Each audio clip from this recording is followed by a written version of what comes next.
Hello বন্ধুরা, Mahamaya fishing and কুকিংয়ে সবাইকে স্বাগত। আশা করি সবাই ভালো আছেন।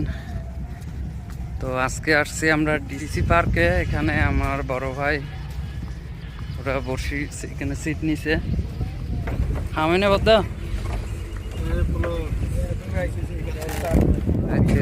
রতনদা এখানে আছে, এইমাত্র একটা হিট হয়েছে পাশের সিটের।